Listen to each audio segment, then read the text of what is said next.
there is an active hunt or search of the Rolls Royce. Oyinza ogamba nti where everything began, the epicenter, the cause of everything, ye motoka eyo. Girabe. Look at the wheels. Kala kyekyo. Naye. Gwe gy'ovugira primo tufunye interior. Bwetu efaanana munda. Omuntu omu yagambye mbu erimu star emunyenye. Naye nga okuzzaayo emabega wano emmotoka yeeyo.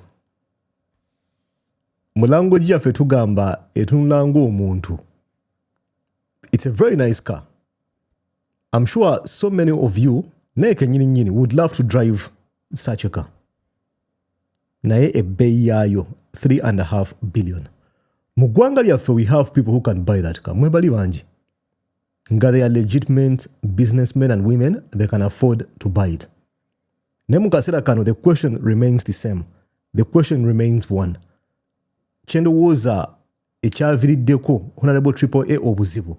She couldn't account for how she got the money to buy this car. Question yabadde simple. Where did you get the 3.5 billion to buy the car? The question wasn't whether she could afford to buy the car. I'm sure she can. Naye the origins of the money. Ze zaamuviiriddeko ettabbo mu kaseera kano. A simple machine, a beautiful machine, an amazing looking car. Nandiyagadde okutuula mu mmotoka eyo. Of course nga yange nga halal money nzikoze, but we have to be realistic. It's a lot of money. It's expensive. Mu government yaffe, I'm sure so many abantu abasinga obungi can buy that car. Naye nga bonna obakunya n'obabuuza sente eziguze emmotoka eyo ozigyewa. Tebasobola kunnyonnyola because most of them are corrupt. Most of them sente bazifuna mu ziddiiru kuba wano. They don't have legitimate businesses. Nakibagamba nti ba MPs bangi nnyo ayingira parliament nga azze ku mulimu, azze ku mininga. They've come to make money, banyuke, they retire. Abasinga obungi ayingira parliament nga ali ku loan, nga azze ku zero. Tujjukira guy sometime back yavayo n'agamba nti simanya alina loan ya 1.2 billion. Ne bamuma card mu party ya NUP. Remember that. Bonna abasinga obungi. Of course mulimu abaina sente zaabwe naye abasinga obungi agenda okuyingira parliament nga sente zonna zimuweddeko. Alina amabanja, so they are easily corrupted with money. Nti given a chance, they can do anything for money. Mubalabye, they are greedy. Oyina ajja ku kamera mu screen ku national TV n'agamba nti emmotoka million 3 ekyamala. Twagala $500 million, million 5. Mbu kaba kakadde mukko, kaba kakadde. Million 3. So mukaseera kano we are talking about a car of 3.5 billion. Omuntu omu yagambye nti that can build a health center for. Akalwaire akatono akatandikirwako mu kyalo. Naye nga one person agenda kugituulamu. Again, ngenda kukiddamu. Saagala mufune bubi. It's okay if someone uses their money n'agula ki emmotoka eno. It's fine. They can afford engaute zenkana wozifunyanga zenkana. Fenna omumpi wakoma wakwata. If my level is Kagali nga level yo Primo nga level yo muntu omu Range Rover mulimu abantu nga level zaabwe Rolls Royce. Waliwo document erimu kutambula ku X. Ate eno yagimenye. Ngala ku screen yawo kigambibwa nti, quote me right, kigambibwa nti the car, the Rolls Royce yali imported mu mannya ga Anita Foundation. Oba Anita yani. Date and time of verification mu January 2026 nga 12, a few days before the election. Ekika kya motoka Rolls Royce. Oh, what a coincidence. We have Anita, we have a Rolls Royce, we have 2026. Ogenda wansi wano kati bakyali bange kano wano bovuddemu akafuta. Engine nene, it's a big engine. But what caught the attention of most Ugandans ku internet, the year and country of origin, 2025, in a motoka mpya. This is a new car. We are not talking about a second-hand Rolls Royce. Twogera ku 2025 model. Eriko kilomita 5.8, 58 kilometers. If this is true, nga yeno Rolls Royce ya Honorable Triple A, this was a 0 mileage. Distance from wherever it was made okukivuga ogenda ku airport okugishipinga okuvuga mwawo, that's why it's 58 kilometers. This was a 0 mileage 2025 Rolls Royce.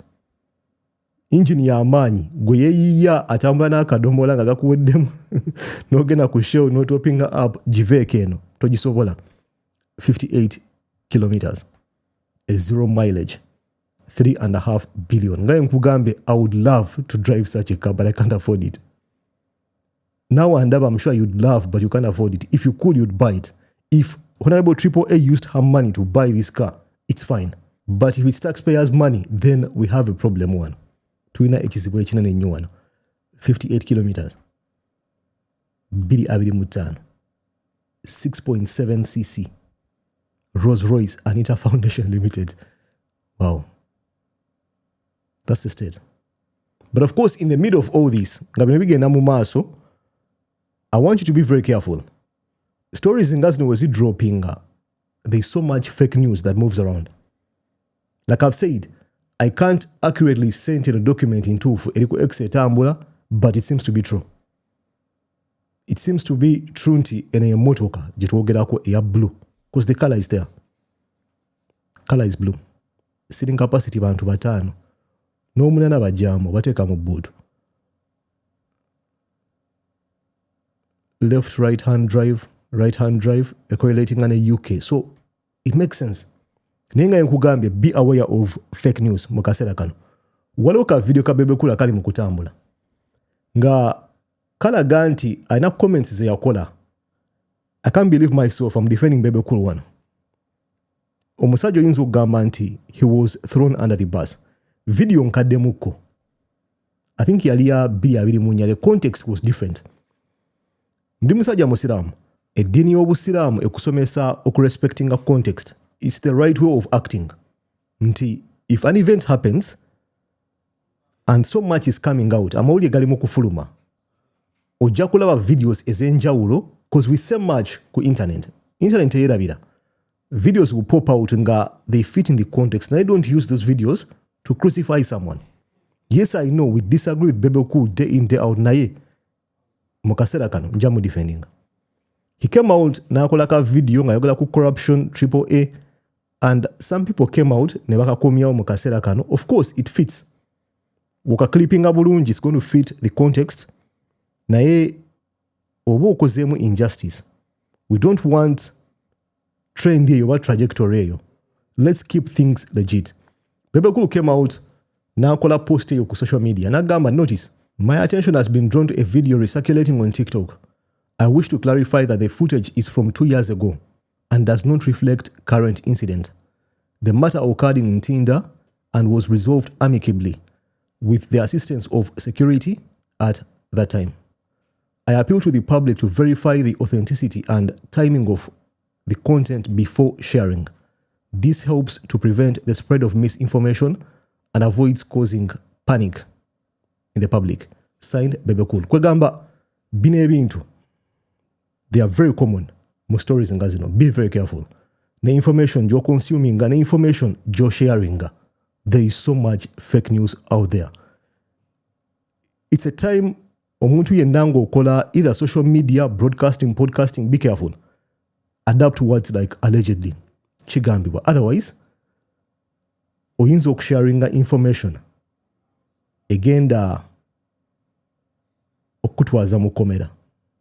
Kanchogere bwento. Plain and simple. Be careful with what you're sharing.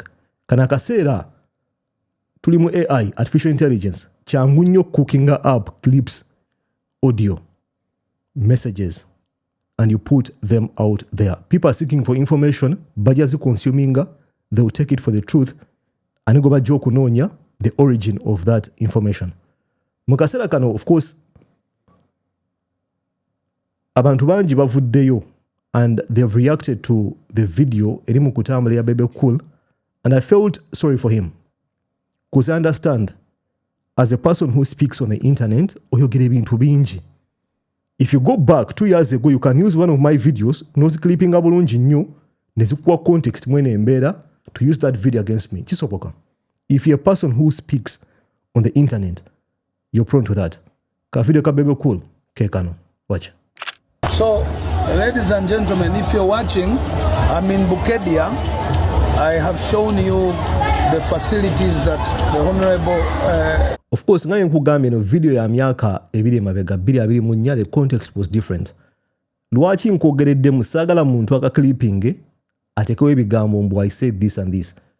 Yes, he said the words, but context matters. Mukasera ke yabyogereramu, maybe that was then. Mukasera kano, the situation oba goalpost ekyuse. Tetumukolako malice. Yes, we disagree with the guy. I don't think I've ever made a video nga I agree with Bebe Cool, but I cannot watch him over his image nga omuntu alimu kolako malice using tactics that are not fair. Techiba chirungi. Speaker Anita Among has put up in Bukedia. Remember, this lady has not been in parliament for longer than 3 years.